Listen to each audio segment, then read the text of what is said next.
अस्सलाम वालेकुम नाज़रीन। लीडर टीवी ए प्रोग्राम कलमकार सां गॾु जो मेज़बान मसरूर पीरज़ादो हिकु दफ़ो वरी अव्हांजे साम्हूं।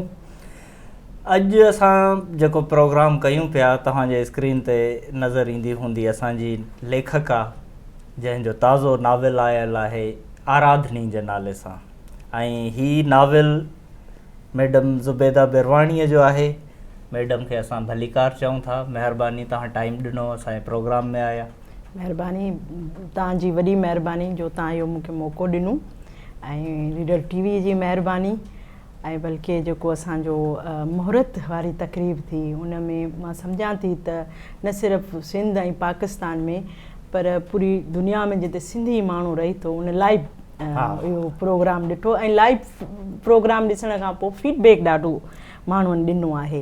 जीअं मूंखे लंडन मां फीडबैक आयो, मूंखे अमेरिका मां फीडबैक आयो, त इन जे लाइ मां शुक्रगुज़ार आहियां लीडर टीवी जी त उन असांखे हिकिड़ो मौक़ो फ़राहम कयो ऐं बल्कि इहो प्रोग्राम खे पूरी दुनिया सां कनेक्ट करे छॾियो ऐं जंहिंजे करे मां सम्झां थी त नावल खे वधीक पज़ीराई मिली आहे। न, इहा लीडर टीवीअ जी असां शुरूअ खां इहो चवंदा आहियूं त जिते बि ख़ासि तौर ते का बि औरत या को बि टैलेंटेड माण्हू आहे त उनखे इनकरेज कजे ऐं असांजी स्क्रीन उनखे वेलकम करे ऐं उनखे अॻिते वधाइण में जेकॾहिं थोरो कंट्रीब्यूट करे थी त इहो असांजी कामयाबीअ में शामिलु थींदो। अच्छा, अचूं था हिन नाविल ते। तव्हांजो ही पहिरियों अदबी किताबु आहे। हिन खां अॻु में त तव्हां शायदि एनवायरनमेंट ते घणो कमु कयो आहे ऐं उन ते लिखियो बि आहे।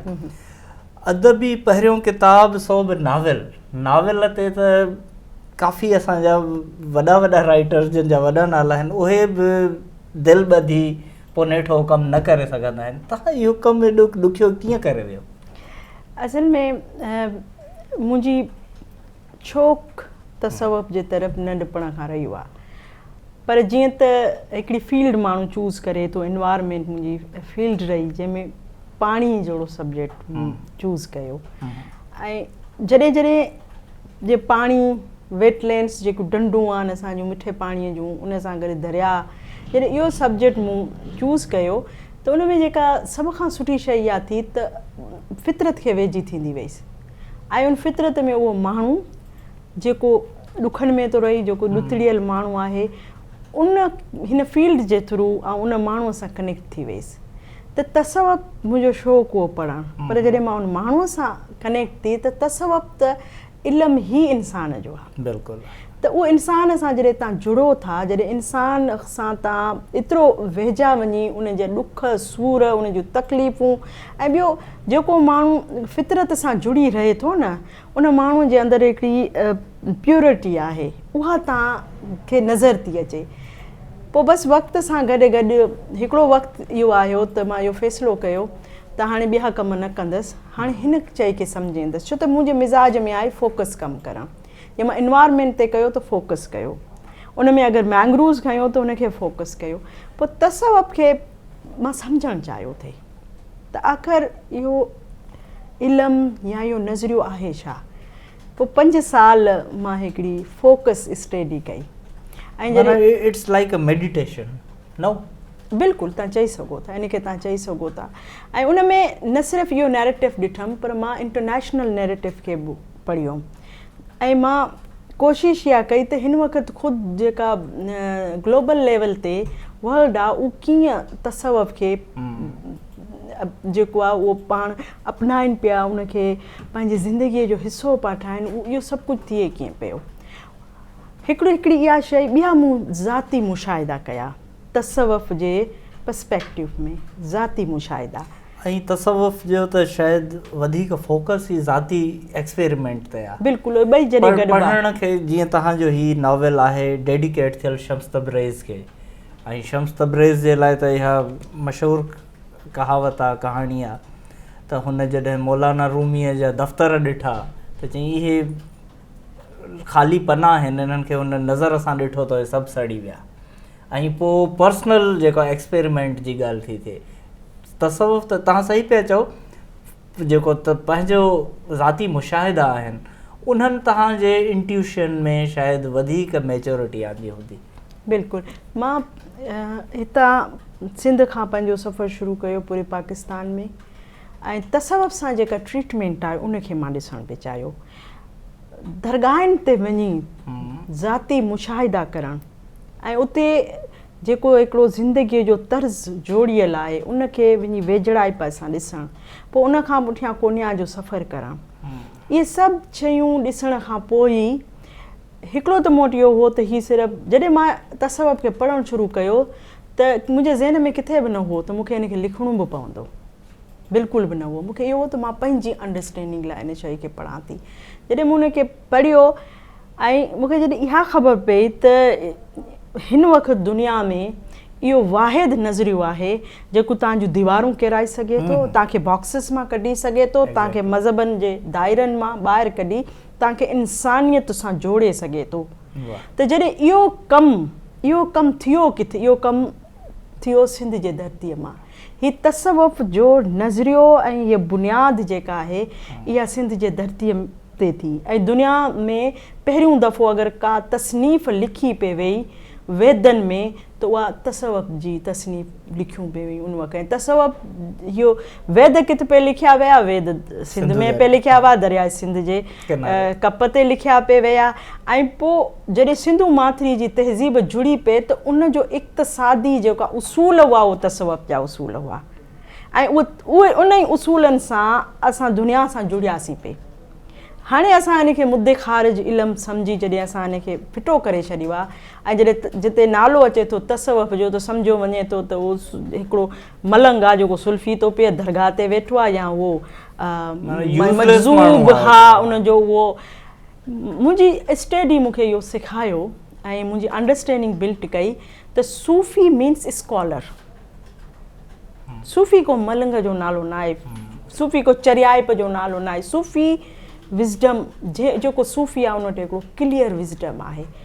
पोइ इहा ज़रूरत पेश थी त हाणे हिनखे लिखिजे, या लिखिजे त छा में लिखिजे, छो त इहो हिकिड़ो मुदबर क़िस्म जो सब्जेक्ट आहे ऐं सूफ़ी ख़ुदि हिकिड़ो नालो तमामु वॾो नालो आहे। ऐं घणो करे असां वटि जेको सूफ़ियनि जा पैगाम आहिनि उहे शाइरीअ जे रस्ते आहिनि। नसर में घटि आहे, नसर में आहे त मंसूर बिन हलाज जो तवासीन आहे। बाक़ी असां वटि घणो करे शाइरी रुबाइज़ जे शक्ल में असांखे मिलनि था। वॾो मिसाल आहे, हा तक़रीबन सचल साईं खे तव्हां ॾिसो, तव्हां बाबा बुल्ले शाह खे ॾिसो, तव्हां रूमी साईं खे ॾिसो, तव्हां फरीदुद्दीन अतार खे ॾिसो, तव्हां उमर ख़याम खे ॾिसो। उमर ख़याम मुंहिंजे नज़र में वॾो सूफ़ी आहे। तव्हां ॾिसो पंहिंजे निज़ामुद्दीन औलिया खे ॾिसो, तव्हां अमीर ख़ुसरो खे ॾिसो।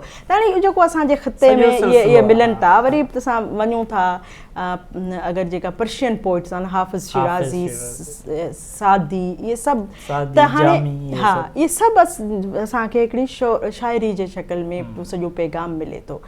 पर मुंहिंजे लाइ हिकिड़ो इहो हो त इहो अगरि किताबु लिखियो वियो त सभ खां पहिरीं जेका मूं ते छाप लॻंदी उहा लॻंदी त हीअ त इन्वायरमेंट जी माया ऐं इन इहो तसवुफ़ जी किताबु कीअं लिखो, उहो त मथां नालो ई पढ़ी शायदि केरु न पढ़े। पोइ मुंहिंजे लाइ इहो वॾो चैलेंज हुओ, हा इहो वॾो मुंहिंजे लाइ चैलेंज हुओ त हिन खे मां कीअं लिखां ऐं तसवुफ़ खे आसान करे लिखां जो आम माण्हू, हिकिड़ी औरत घर में वेठल उहा बि हिनखे सम्झी सघे, हिकिड़ो शागिर्द बि हिनखे सम्झी सघे, हिनखे हर मक़ताए फ़िक्र जो माण्हू उन तरीक़े सां रिसीव करे सघे। पोइ जेको रस्तो मूंखे मिलियो त मां हिनखे माना तव्हांखे ही ख़्याल, ही सॼो आइडिया आयो ई नाविल जे सूरत में। कुझु सिन्फ़ूं थींदियूं आहिनि जीअं शेख अयाज़ चवंदो हो त कॾहिं कॾहिं मूं ॾे पाण ई आज़ादु नज़्म में सोच ईंदी आहे, कॾहिं कॾहिं ग़ज़ल में ईंदी आहे, त थी सघे थो ही सॼो आइडिया तव्हां वटि कंसीव ई नाविल जे शक्ल में थियो हुजे।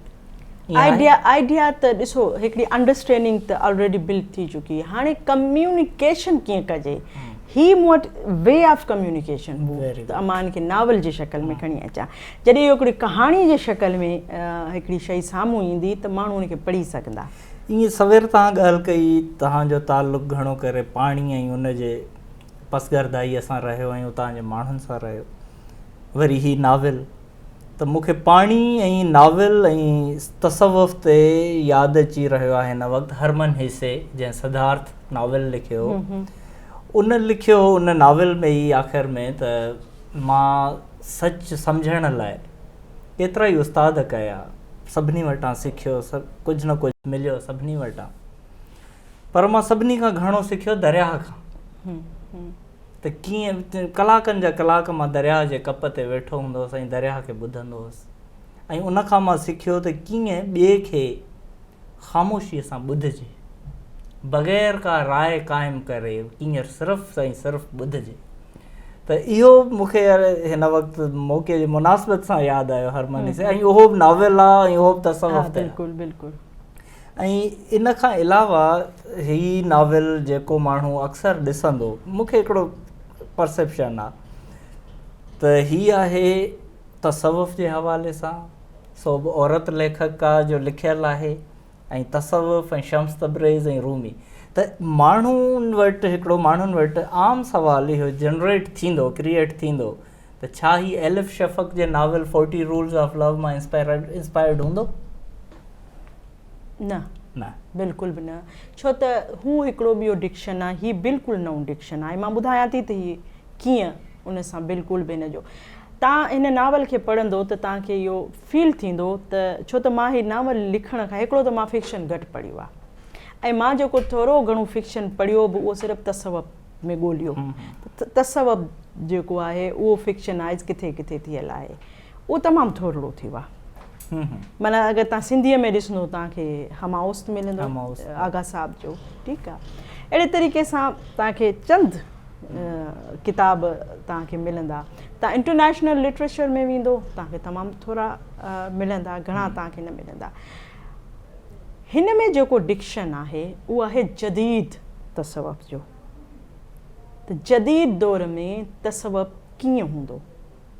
हाणे हिकिड़ो तसव्वुफ़ जॾहिं असां ॻाल्हि था करियूं लतीफ़ साईं जी, त 3 सदियूं पुठियां ॻाल्हि था करियूं न, लतीफ़ साईं न आहे 3 सदियूं पुठिते, उहो अॻिते आहे, उहो अॻिते आहे। पर जॾहिं हुनजी जेका मां इहो क्लियर करियां, लतीफ़ साईं अॻिते आहे, जॾहिं असांखे उन ताईं पहुचण में अञा लॻंदो, वक़्तु लॻंदो। जॾहिं पोईं सदीअ जी ॻाल्हि था करियूं, असां वरी छा इनायत जो दौरु साॻियो दौरु आहे, सचल जो दौरु ॾिसो, पर इहे तक़रीबन हम असर उनखे असां चई सघूं था। फ़र्क़ु आहे इन्हनि में, पर बुले शाह जो, छो त बुले शाह ख़ुदि लतीफ़ साईं जो हम असर रहियो आहे। हाणे इहो सभु सदियूं पुठिते असांखे वञी सोचणो थो पए, पर हिन वक़्तु जेका मिसइंटरप्रिटेशन आहे तसव्वुफ़ जी, त ही इल्मु हिन जी ज़रूरत न आहे, छो त हीउ साइंटिफिक दौरु आहे, ठीकु आहे। हाणे उन सॼी शइ खे उन्हनि पुराणनि किरदारनि खे खणी हिन नए दौर में अची बिहारणु, त हिन दौर जो सूफ़ी केरु हूंदो ऐं रियल सूफ़ी केरु आहे। सूफ़ीअ लाइ इहो हिकिड़ो मशहूरु कयो वियो आहे त माना सूफ़ी थियण जो मतिलबु आहे तव्हां ते माण्हू अचनि, तव्हांखे माण्हू हमला कनि, तव्हां बसि सुकून में पुरसुकून वेठो हुजो, तव्हां वटि का बि जेका आहे सो ललकार न हुजे। इहो जेका मिसइंटरप्रिटेशन आहे न, ही उन सॼी शइ खे नावल जे रस्ते रद्द कयो वियो आहे ऐं ॿुधायो वियो आहे त सूफ़ी छा हूंदो आहे। ऐं हिन दौर जो सूफ़ी ख़ानका न ठाहींदो, हिन दौर जो सूफ़ी हिन जदीद दौर जदीद टेक्नोलॉजी खे इस्तेमालु करे अॻिते वधंदो। त ही हिकिड़ो डिक्शन बि आहे। एलिफ शफ़क़ जो तव्हां पढ़ियो हूंदो, तव्हां उनखे पढ़ी ॾिसो। तव्हां जमीला हाशमीअ जो दस्ते सूस पढ़ियो हूंदो, उहो डिक्शन बि आहे, ही डिक्शन बि आहे, ही नओं डिक्शन आहे। हुजणु बि घुरिजे। हिकिड़ी जेकॾहिं शइ साॻी रेप्लिका हूंदी त उनमें का अहमियत न रहंदी उनजी, ऐं उहा कुझु ॾींहंनि खां पोइ आउट ऑफ डेट बि थी वेंदी। पर जेका शइ नए नमूने सां हिकिड़े नए ख़्याल सां आणिजे थी त उन जी लाइफ बि आहे, उहा लॉन्ग लास्टिंग बि आहे। न, मूंखे तमामु घणी ख़ुशी थी थिए, ऐं ज़ाहिर आहे हिन किताब खे, हिन नाविल खे सिंधी अदबी हल्का हिन वक़्तु बि वेलकम कनि था, ऐं आहिस्ते आहिस्ते जीअं जीअं वक़्तु गुज़रंदो मां सम्झां थो हिन किताब जी, हिन नाविल जी अहमियत वेतर वधंदी। ऐं हीउ हिकिड़ो मां सम्झां थो त थी सघे थो गेम चेंजर नाविल बि साबित थी सघे थो। हिन खां पोइ थी सघे थो अञा असांजूं फीमेल राइटर्स अञा वधीक नाविल सिन्फ़ में अचनि ऐं तसव्वुफ़ खे अञा चीरे फाड़े उन जे जेको आहे सो नए जौहर खे आॾो आणनि। तव्हां केतिरो पुरउमीद आहियो हिन जे पब्लिकेशन मां? तव्हां पब्लिकेशन जी न ॻाल्हि न था ही कयो। पब्लिकेशन जो अची वई आहे त इन जो इम्पैक्ट मां तव्हां केतिरा ॾिसो मां हिकिड़ी 5 सालनि जी तपस्या तव्हांजे साम्हूं हीअ किताब जी शक्ल में पिया फ़ैसिलो माण्हू कनि। वरी बि एक्सपेक्टेशन त हूंदी मां आहे। सम्झां थी त मां हिन खे एकेडमिक लेवल ते लिखियो आहे, छो त मां हिन में जेका इंस्टीट्यूशन ॾिना एंथ्रोपोलॉजी जा इंस्टीट्यूशन्स खे मां हिन में मुतारफ़ करायो आहे। त मां त पंहिंजे तौर ते सम्झां थी त हिकिड़ी नई शइ आहे ऐं यकीनन पसंदि ईंदी। ऐं जेको फीडबैक आयो आहे उहो ॾाढो ज़बरदस्त फीडबैक आयो आहे। जिन माण्हुनि फीडबैक ॾिनो आहे उहे आम नाला न आहिनि जिन हिननि खे पढ़ियो आहे। त अहिड़े तरीक़े सां हिकिड़ो त इनखे हिकिड़ी जॻह मिले पई, पर अञा वक़्तु अहिड़ो न थियो आहे। अञा ही जुलाई में प्रिंट थियो आहे ऐं असां हिन जी मुहूर्त जेका आहे हाणे 2 अक्टूबर ते असां हिन जी मुहूर्त कई आहे। ऐं बाक़ी इहो आहे त ही 40 चैप्टरनि ते मुश्तमिल नावल आहे। 40 चैप्टर आहिनि, हिकिड़ो सफ़र आहे नावल जे अंदरि। उहो जेको रीडर हिन खे पढ़ंदो ऐं हिन में इहो तजसुस बरक़रार रखियो वियो आहे त जीअं रीडर जो हिकिड़ो इंट्रस्ट जेको आहे इहो ज़रूरी थो थिए। हा, आइडिया कहिड़ो बि हुजे पर how you write it that matters very much. तव्हां उहो लिखो कीअं था, तव्हांजी प्रेज़ेंटेशन कीअं आहे जेका हिकु रीडर खे सोघो करे उन किताब ताईं रखे। ईअं न थिए त हू 2 पना पढ़ी वरी हलियो वञे। इहो तमामु हिकिड़े नॉवेल निगार या कंहिं बि राइटर जी कामयाबी आहे त हू रीडर खे केतिरो गिरफ़्त थो करे। ऐं मुंहिंजे ख़्याल में तव्हां हिन में कामयाबु विया बि आहियो, छाजे करे काफ़ी दोस्तनि ही नावल पढ़ियो बि आहे इंक्लूडिंग मी। ऐं हिन में उहा गिरफ़्त आहे जेका रीडर जे ध्यान खे पाण सां गिरफ़्त थी करे सघे। अच्छा, ही त थी वियो हिकिड़ो नावल, तव्हांजी हीअ फर्स्ट एंट्री आहे अदब में। अॻिते छा एक्सपेक्ट करे, तवक़ो करे सिंधी रीडर तव्हांजे ॿियनि किताबनि जे लाइ इंतज़ारु करे, या वधीक छा को आहिनि आइडियाज़ या कुझु? मां एनवायरमेंट मुंहिंजी फील्ड आहे, उन ते त ज़ाहिरा मां लिखंदी रहंदसि। पर अगरि अदब जी दुनिया जी असां ॻाल्हि था करियूं, मुंहिंजी हाणे जेका लाइन आहे उहा तसव्वुफ़ आहे ऐं मां फोकस आहियां। ऐं मां सम्झां थी त जॾहिं असां विरहाइजूं था न घणनि खाननि में कम जे लिहाज़ खां, त पोइ असां का बि हिकिड़ी जेका असांजी प्रोडक्ट हूंदी आहे न उहा एतिरी न ॾेई सघंदा डिलीवर उन सेंस में। सवेर तव्हां जीअं ॻाल्हि कई त पूरो माण्हू फोकस्ड हुजे जंहिं जाइ ते। हा, ऐं हर शइ फोकस थी घुरे। छो त मां इहे 5 साल में मां नौकरियूं छॾे ॾिनियूं, मां सभु कम छॾे ॾिना ऐं मां फोकस थियसि, तॾहिं हीअ हिकिड़ी प्रोडक्ट तव्हांजे साम्हूं आहे। त मां तसव्वुफ़ ते लिखंदसि ऐं तसव्वुफ़ खे हिन जदीद दौर में। अचो इन ते था हाणे थोरो ॻाल्हायूं, वक़्तु काफ़ी थी वियो आहे असांजो हिन किताब ते। हाणे थोरो इन ते था ॻाल्हायूं त हिन वक़्तु हिन दुनिया खे तसव्वुफ़ जी केतिरी ज़रूरत आहे ऐं उहो तसव्वुफ़ कहिड़ो हूंदो जेको जंहिंखे असां रिजेक्ट था कयूं, जेको सिर्फ़ु मलंग थी वेठा आहिनि, सुल्फ़ियूं था छिकनि, ड्रग था यूज़ कनि, उहो न, पर हिकिड़ो जदीद तसव्वुफ़ जेको लतीफ़ साईं साल अॻु में चई वियो आहे, उन लेवल ते असांजो जदीद माण्हू कॾहिं पहुचंदो ऐं असांजे सोसाइटीअ खे उन जी केतिरी ज़रूरत आहे? ॾिसो, पहिरीं त तव्हांखे तसव्वुफ़ खे हिकिड़ी आज़ादी ॾियणी पवंदी दरगाहनि मां, जेका उते हिकिड़ी ख़ासि क़िस्म जी जेका। इहो बि त हिकिड़ो ॾिठो वञे त चैलेंज आहे न। तसव्वुफ़ हिकिड़ो क़ैद थियल आहे असांजे हिकिड़नि सो कॉल्ड सूफ़ीज़ उन्हनि खे घेरे वेठो। मां हिन जो त जवाबु ॾेई वञा, मां इहा ॻाल्हि छो कई। माना दरगाह जो गादी नशीन, तसव्वुफ़ उन सां तसव्वुफ़ जी ॻाल्हि कबी तो आयो गादी नशीन जंहिंजी का समाज में कंट्रीब्यूशन कोन्हे। बिल्कुलु। ऐं हिकिड़ी दुकानदारी आहे। बिल्कुलु। छो त मुंहिंजो सूफ़ी शाह लतीफ़ आहे, ठीकु आहे। मां अगरि शाह लतीफ़ हिकिड़ी अटैचमेंट आहे असांजी सिंधी हुजण जे हैसियत सां मुंहिंजी अटैचमेंट आहे, पर मां जॾहिं लतीफ़ साईं जे दरगाह ते वेंदसि त मां सिर्फ़ु उन जे फ़िक्र खे जे एतिराम में वेंदसि। बाक़ी जेके उते सभु माण्हू खटूं विझी उन ते वेठा आहिनि, मुंहिंजो उन्हनि सां कहिड़ो तालुक़ु आहे, उन मूंखे ॾिनो छा आहे। त हिकिड़ो त इहा जेका मिसइंटरप्रिटेशन आहे न त तसव्वुफ़ खे उते ॻोल्हबो, इन खे ख़तमु करिणो पवंदो। तसव्वुफ़ खे माण्हुनि जे विच में ॻोल्हबो, छो त ही इंसाननि जो इल्मु आहे, हिननि खे इंसान जे विच में खणी अचिणो पवंदो ऐं उते ॻोल्हिबो। नंबर 1। नंबर 2 जेका तव्हांजो सुवालु आहे त हिन खे कीअं असां ॾिसो, पहिरीं त इहो जेको हिकिड़ी माना तसवुफ़ खे भला सम्झी थी वञे, तसवुफ़ खे मां अगरि हिकु लाइन में एक्सप्लेन करियां त तसवुफ़ तर्ज़ ज़िंदगी आहे। बिल्कुलु ठीकु आहे। मां पाण खे सूफ़ी पोलग थी सम्झियां, पर मां गेड़ू कपिड़ा नथी पायां। ठीकु आहे। मां गले में हार नथी पायां, मां उन स्टाइल में नथी हलां। कहिड़ो तालुक़ आहे लिबास जो सूफ़ी हुजण सां? सूफ़ीज़म यूनिफॉर्म त न आहे।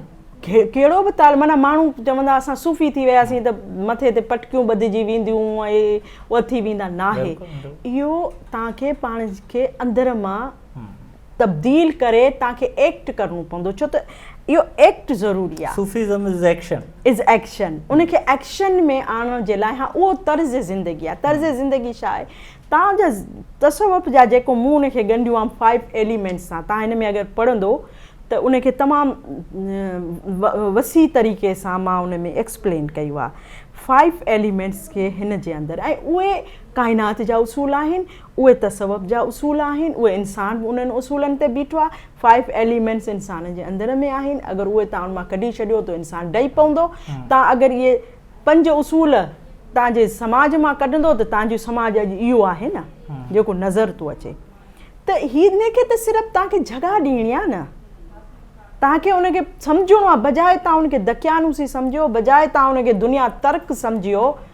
ऐं ही नावल में आख़िर में दुनिया तर्क करण जो मैसेज न आहे, ही फ़िक्र आहे जंहिंजो हिकिड़ो तसलसुल आहे। ही तसलसुल बरक़रार रखंदो। को सूफ़ी हिंदोर जो सूफ़ी टेक्नोलॉजी बि यूज़ कंदो, बिल्कुलु कंदो, ठीकु आहे। घुरिजे हैं उनखे माना उनजो उन सां डिस्प्यूट कहिड़ो आहे?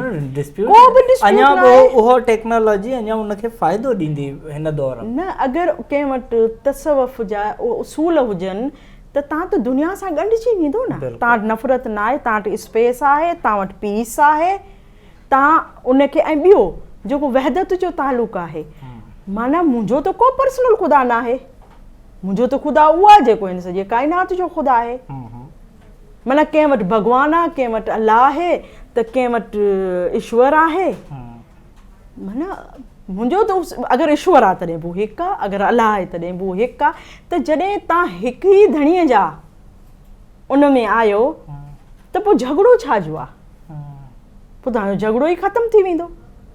झगड़ो त आहे ई हिते न। ऐं सूफ़ी इन सॼी शइ खे डिस्करेज कयो आहे त भई तव्हां इन जी डिवीजन न करियो। त तसवुफ़ डिवीजन नथो सेखारे, तसवुफ़ तव्हांखे ऐं तसवुफ़ हिकिड़ो एरियल व्यू आहे।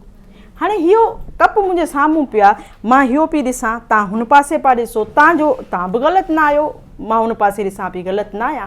पर असांखे सॼी पिक्चर किथां थी मिले जॾहिं असां एरियल व्यू में था अचूं।